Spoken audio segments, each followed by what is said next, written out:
मेरे YouTube channel happiness secret से जुड़े हुए मेरे साथियों नमस्कार।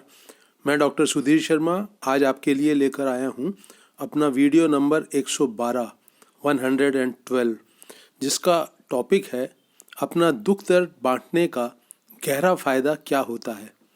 दोस्तों, हमारी ज़िंदगी में कोई ना कोई एक ऐसा इंसान अवश्य होता है, मेरा मतलब है होना ज़रूर चाहिए, जिसके साथ आप अपना सुख दुख बांटते हैं, दुख दर्द बांटते हैं, अपने मन की पीड़ा को उसके सामने व्यक्त करके कुछ हल्का होने का प्रयास करते हैं। कुछ आपका ये विश्वास होता है कि इसके साथ दुख दर्द बांट के कोई सही सलाह मिल जाएगी, कुछ मन का बोझ हल्का हो जाएगा, कुछ ज़िंदगी जीने की उमंग और उत्साह फिर से वापस लौट आएगा। वो शख्स जिसके साथ अपना दुख दर्द आप बांटते हैं वो आपके परिवार का सदस्य हो सकता है, आपकी संतान हो सकता है, आपके माता पिता भाई बहन हो सकते हैं, कोई रिश्तेदार हो सकता है, कोई दोस्त हो सकता है, पड़ोसी हो सकता है, कोई आपका सहयोगी हो सकता है। तो वो इंसान बहुत सारे रिश्तों में बहुत सारे रूप लेकर आपकी ज़िंदगी में आता है और इसमें कोई शक नहीं कि अपना दुख दर्द बांटने से किसी के साथ आपका दिल हल्का, शायद स्थायी तौर पे नहीं अस्थायी तौर पे कुछ हल्कापन आप ज़रूर महसूस करते हैं। पर क्या दुख दर्द बांटने का, किसी के साथ अपना सुख दुख बांटने का, जिसे आप अपनी ज़िंदगी में बहुत करीबी मानते हैं, उसके साथ ये एक्शन करने का, अपना दुख दर्द बांटने का, क्या यही फ़ायदा होता है कि हमको कोई सलाह मिल जाती है या मन हल्का हो जाता है या ज़िंदगी जीने का उत्साह और उमंग थोड़ा सा वापस लौट आता है?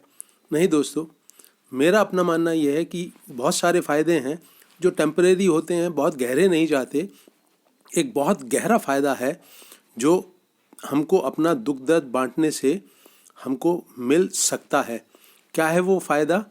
ये वीडियो उसी फ़ायदे की चर्चा करने के लिए मैं बनाकर लाया हूँ। मुझे उम्मीद है कि आपको पसंद आएगा और आप इसे अपने करीबी लोगों के साथ शेयर भी अवश्य करेंगे। वीडियो के इस टॉपिक के साथ जुड़ी हुई जो मेरी समझ है दोस्तों, उसे आपके साथ शेयर करने के लिए कुछ घटनाओं का वर्णन, कुछ घटनाओं का परिचय मैं आपसे करवाता हूँ। एक हैं कविता जी। उनको अपने पति से बहुत गहरी और बहुत लंबे समय से चली आ रही शिकायतें हैं। उन्हें उनका अपने पति का व्यवहार पसंद नहीं है, वो कठोरता से बोलते हैं, वो आए दिन उनकी बेइज्जती करते रहते हैं, कोई मान सम्मान उनको नहीं देते, प्यार मोहब्बत का रिश्ता उनके बीच बहुत ही कमज़ोर है।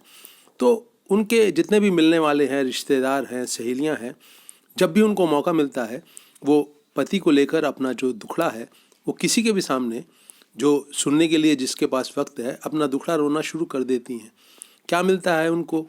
इस तरह से अपना दुख दर्द किसी के सामने बयान करके वो कुछ देर के लिए रो लेती हैं और कुछ देर के लिए अपना उनका जो मन का गुस्सा है, जो चिढ़ है, वो कुछ कम हो जाता है। उनको अटेंशन बहुत मिलती है दोस्तों। अपने जितने भी करीबी लोग उनकी दुख दर्द की घटनाएं सुनते हैं, ताज़ा घटनाएं सुनते हैं, वो उनके साथ सहानुभूति प्रकट करते हैं तो इनको उनसे अटेंशन मिलती है। वो पति को भला बुरा कहने लगते हैं तो इनको लगता है कि इनकी बात जो है वो सुनी गई है और जो इनके साथ अन्याय हो रहा है वो लोगों की समझ में आ रहा है। ये भी अटेंशन पाने का एक और रूप है दोस्तों। तो इनको, कविता जी को, जो अटेंशन मिल रही है, जो मन का हल्कापन महसूस दे रहा है, ये ज़्यादा देर तक रहता नहीं। जब अगला कोई इंसान के सामने आता है जिसके पास इनका दुखड़ा सुनने का समय है, ये उसके साथ फिर शुरू हो जाती हैं, फिर आंखों में आंसू आते हैं, फिर मन कुछ हल्का होता है, फिर लोग इनको अटेंशन देते हैं, सहानुभूति व्यक्त करते हैं और ये साइकिल नॉन स्टॉप लगातार चलती रहती है। इस तरह की घटनाएं आपके परिचितों में बहुत से लोगों के साथ होती है जो इस तरह का व्यवहार करते हैं। ऐसे लोगों को, जो उनके जानकार लोग हैं, कुछ दिनों के बाद उनसे ऊबने लगते हैं, कटने लगते हैं, बचने लगते हैं। ये सब भी आपकी नोटिस में आया होगा। तो ये जो कविता जी हैं, इनको अपना जो दुखड़ा बयान करने का जो इन्होंने एक ढंग अपनाया है, अपना दुख दर्द बांटने की जो एक आदत दिन पर दिन इनके अंदर गहरी होती जा रही है, उसका फ़ायदा नुकसान ये शायद बहुत अच्छी तरह से समझती नहीं है। ज़िंदगी के और भी बहुत सारे क्षेत्र हैं जिससे जुड़कर जो कुछ भी खट्टे मीठे अनुभव किसी एक इंसान को होते हैं, उनके कारण जो दिल में दुख दर्द पैदा होता है, जो एक बिटरनेस, कड़वाहट पैदा होती है, जो चिढ़, गुस्सा और एंग्जाइटी पैदा होती है, उसको बांटने का काम हम देखते हैं कि बहुत सारे लोग अपने करीबी लोगों के साथ करते हैं। एक अशोक जी हैं, उनको अपने बॉस से बहुत गहरी शिकायत है। वो उसको बहुत गालियां देकर अपने मन को हल्का करने की कोशिश करते हैं। कोई भी मिलता है वो घूम फिर कर उनका टॉपिक ऑफिस के ऊपर आ जाता है, बॉस के ऊपर आ जाता है, और गाली गलौज वो किसी के भी सामने उनको देने लगते हैं। मिश्रा जी को और मिसेस मिश्रा को अपने बेटे बहू से बहुत शिकायत है। वो इनके ऊपर इनका ज़्यादा ध्यान नहीं रखते हैं, घर से दूर अलग रहने लगे हैं। इनको लगता है कि वो बहुत मौज मस्ती की ज़िंदगी व्यतीत कर रहे हैं, और इन्होंने पढ़ा लिखा कर अपना खून पसीना बहाकर जो उनको पाला पोसा था अपने बेटे को, उसका इनको कुछ भी फल नहीं मिल रहा है। बुढ़ापे में बेटा बहू अलग होकर इनको बहुत बेसहारा छोड़ गए हैं। इनके सुख दुख की उनको बिल्कुल चिंता नहीं है।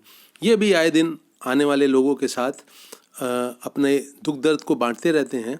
बेटे को तो कुछ कम भला बुरा कहते हैं, लेकिन बहू को लेकर इनके मन में बहुत ज़्यादा कड़वाहट, बहुत ज़्यादा गुस्सा भरा हुआ है। इनको लगता है कि जो बहू है उसी ने बेटे को गलत राह पर डाला है। वो बिल्कुल भी इनको फूटी आंख नहीं देख सकती है, और सारी समस्याओं की जड़ में बहू है। तो इनके साथ भी बैठकर आदमी बहुत ज़्यादा समय पास नहीं कर सकता है।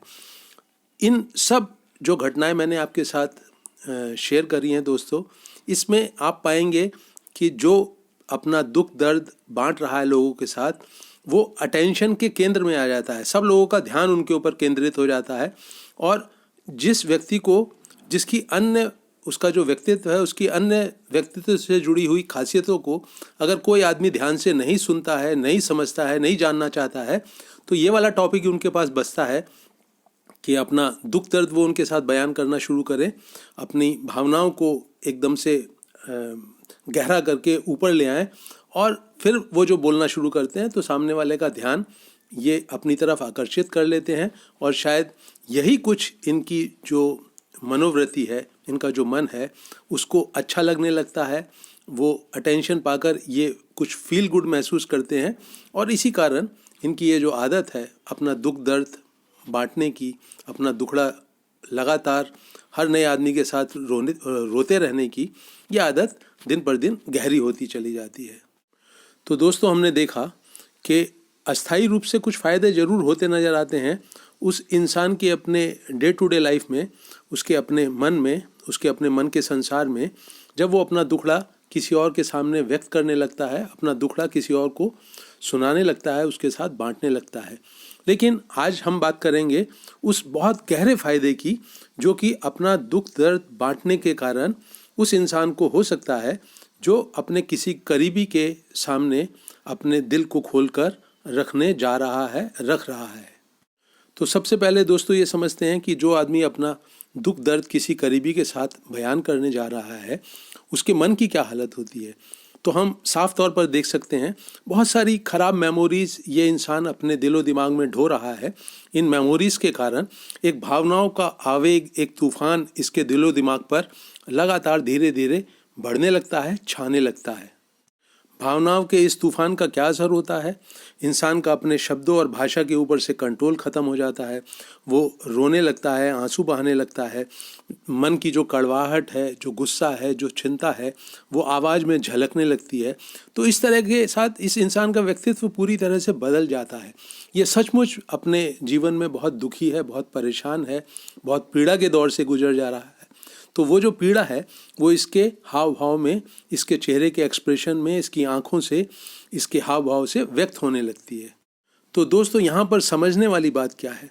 ये इंसान अपने ये जो भावनाओं का आवेग है, ये जो इसकी आंख में आंसू हैं, ये जो इसकी आवाज़ कांप रही है भावनाओं के बहुत बड़े आवेग के कारण, ये जो इसके हाव भाव बिल्कुल बदल जाते हैं, ये जो अपने जीवन से जुड़ी हुई बहुत गहरी बातों को किसी एक इंसान दूसरे इंसान के साथ बांटने लगता है, ये सब चीज़ें इसको आकर्षण का केंद्र बनाती हैं सामने वाले उस करीबी इंसान का, जो कि इसका दुख दर्द सुन रहा है। इसका दुख दर्द बांटने के लिए ये जो दुखी और परेशान आदमी है, वो जिसके सामने अपना दिल खोल रहा है, उस इंसान से सारी अटेंशन इस अपना दुख दर्द व्यक्त करने वाले इंसान को इसीलिए मिलती है क्योंकि इसका व्यक्तित्व अपने मन के गहरे दुख और पीड़ा के कारण बिल्कुल बदल जाता है। ये वाला रूप सामने वाले ने देखा नहीं होता है, इसलिए वो पूरी अटेंशन देता है, पूरी ध्यान से इसकी बात सुनता है, समझता है। तो दोस्तों, ये तो हमको समझ में आ गया कि सामने वाले से ये अटेंशन इस इंसान को जो अपना दुख दर्द व्यक्त कर रहा है किसी करीबी के सामने क्यों मिलती है।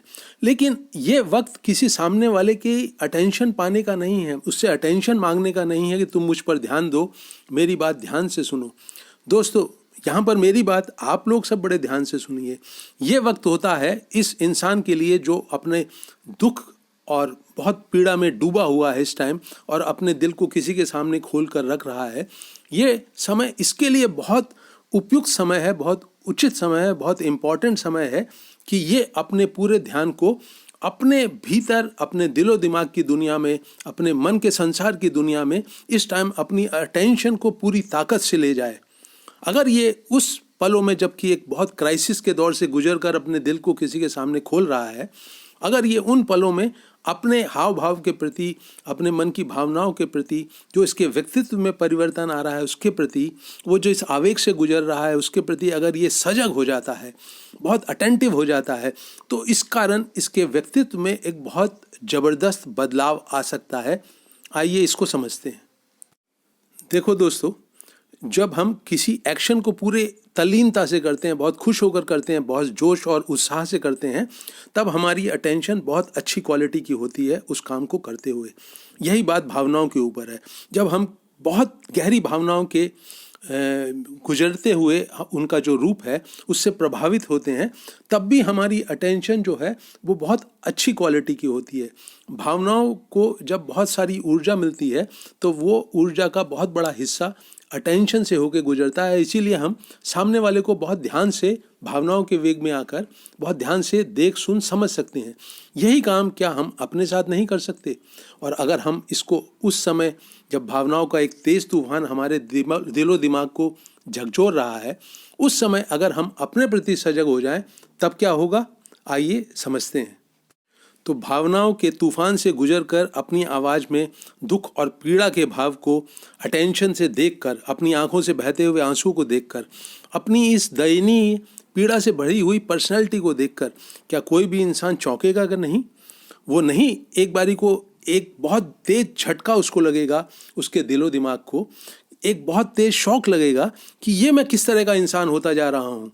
माना कि मेरे जीवन में दुख है, कोई इंसान मुझे तंग कर रहा है, कुछ परिस्थितियों के कारण मैं बहुत दुखी हूँ, लेकिन ये मैं किस तरह का इंसान बन गया हूँ। किसी के सामने अपने दुख दर्द को रोता हुआ मैं कितना असहाय, कितना अकेला, कितना दुखी, कितना पीड़ित, कितना परेशान खुद को मैंने बना लिया है। क्या इसी तरह की जो ज़िंदगी है मैं जीने का इच्छुक हूँ? क्या इसी तरह की ज़िंदगी मेरे हिस्से में आएगी और लगातार चलती रहेगी? कितना बड़ा गहरा सदमा है दोस्तों ये किसी भी इंसान के दिलो दिमाग के लिए। कितना बड़ा शौक है ये उसके लिए कि वो किस तरह का इंसान होता जा रहा है। परिस्थितियों ने, किसी एक इंसान ने उसको कितना दयनीय, कितना अकेला, कितना उदास, कितना दुखी बना दिया है।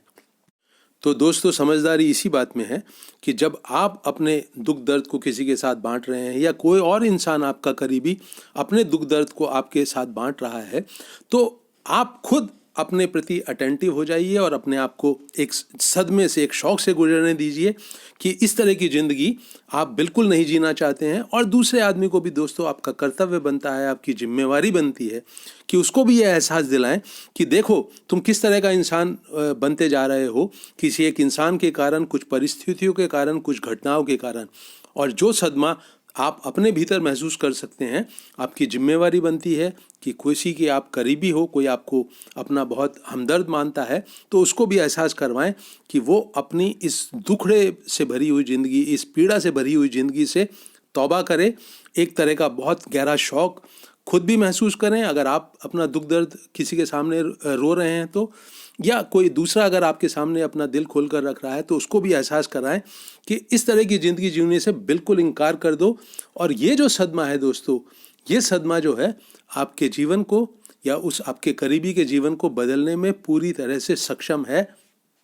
ये जो दोस्तों मैं आपके साथ अपनी समझ साझा कर रहा हूँ, इसका जो जो बेसिक सिद्धांत है वो वही है दोस्तों, जिसकी चर्चा मैं अपने हर वीडियो में करता हूँ कि अभी और यहीं के संसार में पूरी सजगता से, पूरी अवेयरनेस से, पूरी अटेंशन से आप जिंदा हो जाइए, अपने आँख और कान से बिल्कुल जिंदा हो जाइए और बहुत पूरी सजगता से देखिए कि आपके जीवन में, आपके चारों तरफ और आपके मन के संसार में, आपके हृदय के संसार में क्या घट रहा है।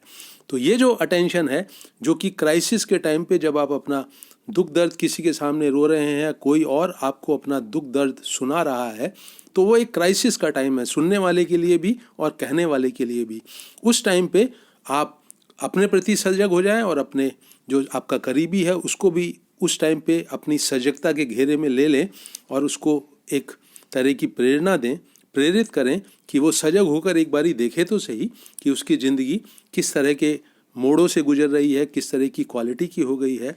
और ये जो दुख, दर्द और पीड़ा से भरी हुई ज़िंदगी है, ये जो अटेंशन के लिए गिड़गिड़ाना है, ये जो अस्थायी तौर से मन को हल्का करने की एक आदत दिन पर दिन गहरी होती जा रही है, ये जो जीवन में दुख और पीड़ा का विष खुलता जा रहा है, इन सब चीज़ों से मिलने वाला जो शौक है, सदमा है, वो इंसान को एक बारी फिर से ये इस बात की प्रेरणा देगा कि अपने जीवन पर एक बारी फिर से समझदारी की नज़र डाले। और जब किसी इंसान को ये बहुत क्लियरली दिखने लगता है दोस्तों, अटेंशन और अवेयरनेस के कारण, कि मैं क्यों गड्ढे में गिर रहा हूँ, क्यों मेरे ज़िंदगी की क्वालिटी जो है वो ख़राब होती जा रही है, क्यों मैं लगातार इस दुख, चिंता, विषाद के संसार में जीने का आदी हो गया हूँ, कैसे मेरे सारे रिश्ते मेरी इस आदत के कारण, मेरे मन में और मेरे हृदय में आ रहे इस खराब बदलाव के कारण कैसे मेरे सारे रिश्ते खराब होते जा रहे हैं, कैसे मेरी सेहत खराब होती जा रही है, कैसे मेरे जीवन में जो खाना पीना है, सजना संवरना है, हंसना बोलना है, कैसे उन सबको एक तरह की जो घुन है वो लगती जा रही है। तो इन सब चीज़ों का जो सदमा होता है दोस्तों, वो इंसान को बहुत बुरी तरह से चौंकाता है।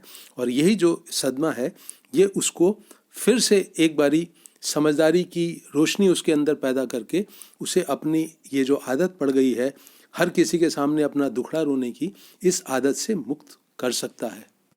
अपना दुखड़ा रोते हुए अगर सामने वाला कोई बहुत अच्छी सलाह देता है या आपको एक सही एक्शन करने की, अपने दुख दर्द को कम करने की कुछ समझ पैदा होती है, तो उस समझ को एक एक्शन में, अपने कर्मों में परिवर्तित करें। यही दुख दर्द सुनाने का सबसे बड़ा फ़ायदा आपको हो सकता है। मुझे उम्मीद है दोस्तों मैं अपनी बात को आपको समझाने में, आप तक पहुंचाने में सफल रहा हूं। ये वीडियो आपको अच्छा लगे तो इसे अपने करीबी लोगों के साथ शेयर करें और मेरे YouTube चैनल हैप्पीनेस सीक्रेट को सब्सक्राइब करना ना भूलें। कमेंट सेक्शन में अपने कमेंट्स भी अवश्य लिखें। इस वीडियो को अंत तक वॉच करने के लिए दोस्तों आप सभी का बहुत बहुत धन्यवाद।